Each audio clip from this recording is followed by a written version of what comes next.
Hey, good morning. It's Dr. James. I hope you're off to a beautiful start today. It's wonderful to see you. Thank you for your time and thank you for your energy today. And yes, you know what's more and more happening?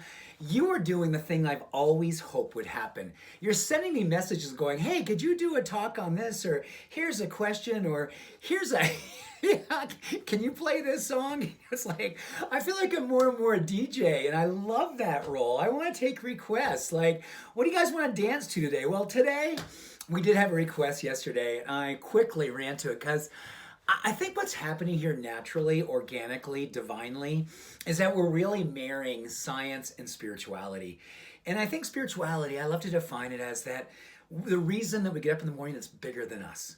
The reason why we want to work and do the inner deep stuff that allows us to catch fire so we can go out in the world and demonstrate a level of love and light and possibility.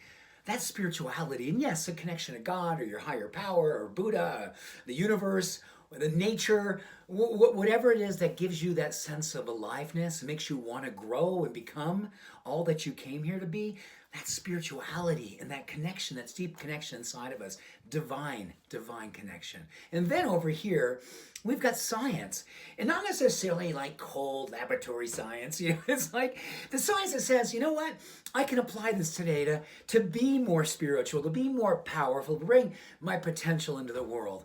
That's what we're doing here. So yes, I am a DJ today, and the song that was requested is there any science that connects with the power of spirituality in its relationship to lengthening our life, specifically with telomeres? Because a couple weeks ago we did a whole piece on DNA and epigenetics. And someone said, oh my gosh, so is that related to telomeres and how we protect our DNA? So if we've got some vulnerable DNA, and I've got, man, do I...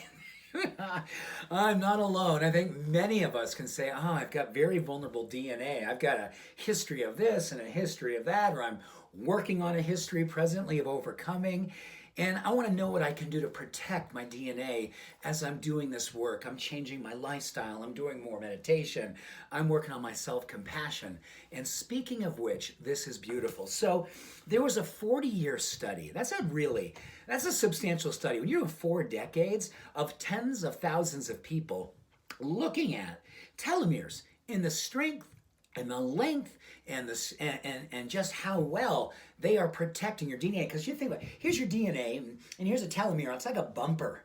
And the more that these telomeres are long and strong, we can handle the challenges of the day, the challenges of our history. And if we can keep them long and strong, our vitality, our energy, our potential, our possibility, our joy, our power are all enhanced. So we want to keep them long. So here's what the study looked at over 40 years. Is there a certain sort of personality or a predisposition that we can have or work on in order to actually help keep our telomeres strong? So here's what they came up with. Conscientiousness.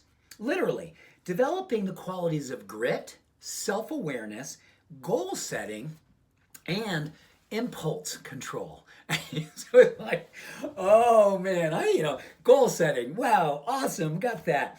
Self-awareness, you know what? To me, that's a superpower. Just knowing what you're thinking when you're thinking it, whether it's a good thought, is it empowering you? How you recognize different spaces and tribes and people, and whether or not you want to engage, or this is your tribe and you can bring yourself and be really vulnerable and open, which I think is a superpower. And then the grittiness of going after your goals and setting them. Oh my gosh. And yeah, impulse control. I don't want to say that. It's coming out and you're going, whoa. Conscientiousness is good for your telomeres. That is, like, to me, spirituality and livelihood in real time. So the exact opposite, they said, you know what? When we're expressing public hostility or private pessimism, which basically means I'm telling myself I'm not enough. I'm telling myself I'm not worthy. Or I'm dropping the darkness out in the world on people and judging them and bringing darkness and hostility to the world. So this is amazing. We have a chance to take our spirituality, which is our divine goodness that's inside of us already, and developing and bringing it out in the world, and at the same time looking at a 40-year study. Wow. Life is good. Let's go out and create a life that we love. Much love, many blessings. Be all you can be. I believe in you and I love you. Bye for now.